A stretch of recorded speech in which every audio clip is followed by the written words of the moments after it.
بسم اللہ الرحمن الرحیم۔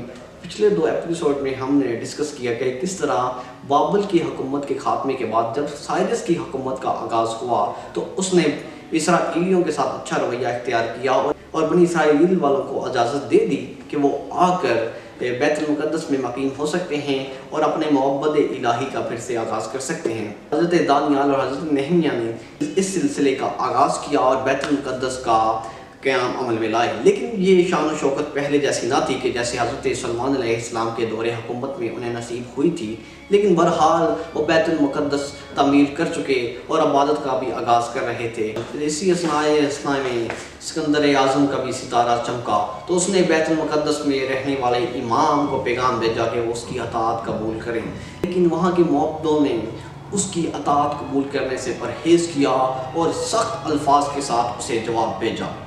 یہ جواب سن کے اسکندر اس وقت تو خاموش رہا، مگر جب طائر کے فتح کر لینے کے بعد اس نے شہر غزہ کو بھی اپنی تصریف میں کر لیا تو اس نے 937 قبل حضرت محمد صلی اللہ علیہ وآلہ وسلم میں بیت المقدس کا رخ کیا۔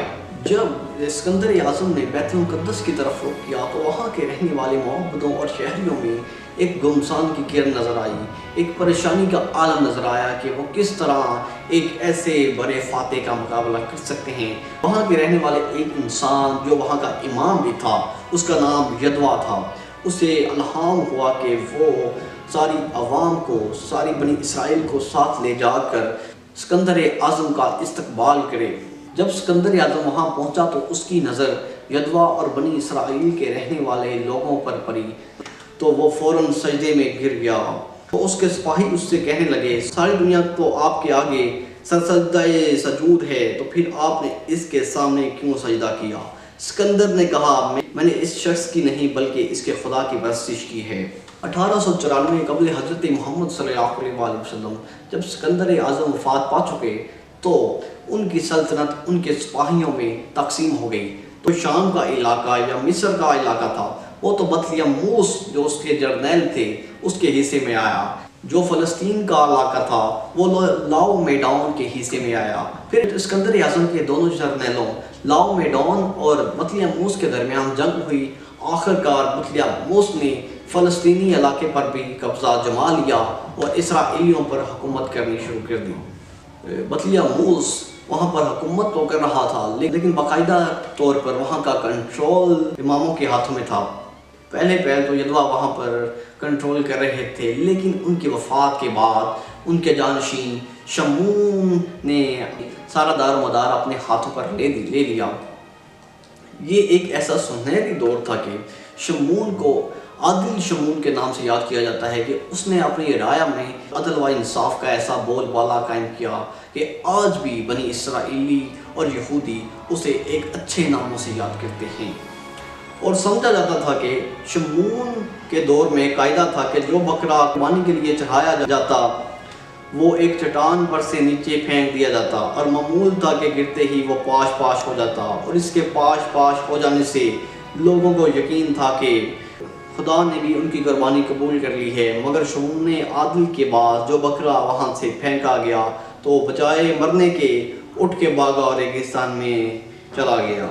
شمون کے مرنے کے بعد اس کا بیٹا اوینوس ثانی وہاں کا امام منتخب ہوا۔ بیت المقدس اس روز مختلف قسم کے قتل و غارت سے بچا ہوا تھا، لیکن یہودیوں کی بدقسمتی اور ان کی غلط پالیسیز کی وجہ سے وہ پھر قتل و غارت کا شکار ہونا شروع ہو گئے۔ اوینوس ثانی نے اپنے بانجے یوسف کو فرعون مصر کے دربار میں بھیجا کہ وہ اس کی ناراضگی کو دور کرے، لیکن الٹا یوسف مصر کی سلطنت بطلیموس کے پاس حاضر ہوا تو اس نے اپنے ادار کے خلاف بغاوت کا اعلان کرنا شروع کر دیا اور بادشاہ کو یقین دلایا کہ اگر وہ اس کی حمایت کا اعلان کرے تو وہ اسے اب اس کے رشتہ دار سے زیادہ خراج دے گا۔ تو بطلیموس نے اس سے ضمانت مانگی تو اس نے کہا، آپ اور آپ کی بیگم ہی میری ضمانتی ہیں۔ وہ اس بات پر ہنس پڑا اور حکومت کا دار و مدار یوسف کے ہاتھ میں دے دیا۔ اسی اثناء میں شام میں ایک حکومت قائم ہو گئی جس کے امیر انتیوکوس تھے۔ اس نے غزہ پر حملہ کیا، لیکن بطلی مونس نے اپنی فوجیں بھیج کر اس کا سامنا کیا اور اسے شکست فاش کیا۔ انتیکیونس جان بچا کر اب تو واپس بھاگ گیا، لیکن وہ دوبارہ حملے کی پلاننگ شروع کرنے لگا اور اسے جلد ہی موقع مل گیا تو وہ بطلیموس کے مقابلے پر آیا اور اسے شکست فاش کی۔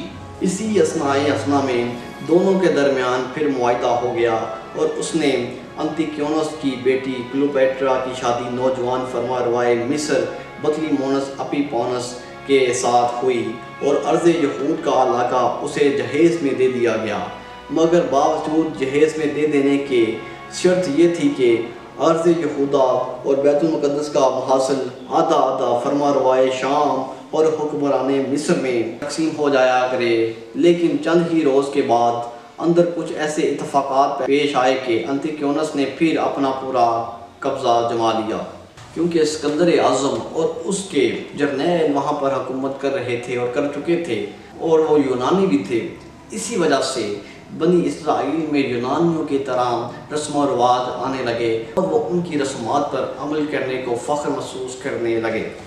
وہ یونانی کلچر کے اس قدر دل دادا تھے کہ آپ اندازہ لگا سکتے ہیں کہ وہاں کے امام اور مقتداؤں نے اپنا نام تبدیل کر کے یونانی نام اور ان کے دیوتاؤں کے نام پر رکھنے شروع کر دیے۔ خود جو وہاں کا امام یونسا تھا، اس نے اپنا نام تبدیل کر جاسون رکھ لیا اور ایتھیس ہی کی طرح اس نے بیت المقدس میں جم خانے بنوائے۔ لوگوں کی آمد و رفت کا سلسلہ شروع ہو گیا۔ اسی اثناء میں رومن سلطنت کا بھی عروج ہوا۔ ہم آپ کو اپنی ڈاکومنٹریز میں بتا چکے ہیں کہ رومن کس طرح کی پالیسیز اختیار کرتے تھے، یا تو وہ دوسری ریاستوں کو کمزور کر دیا کرتے تھے یا ان کے اندر ہی فسادات شروع کروا دیا کرتے تھے۔ انتیکیونس کو بھی اس بات کا اندیشہ ہوا کہ رومن کہیں بنی اسرائیل کو اپنے قبضے میں نہ لے لیں یا وہاں پر فسادات شروع نہ کروا دیں کہ وہ ہمارے خلاف بغاوت کا اعلان کر دیں۔ اس سے پہلے کہ وہ ہمارے خلاف بغاوت کا اعلان کریں، ہم ان کے خلاف جنگ کریں اور بیت المقدس پر پورا کنٹرول کریں اور مقتداء اور اماموں پر پابندی لگا دی جائے۔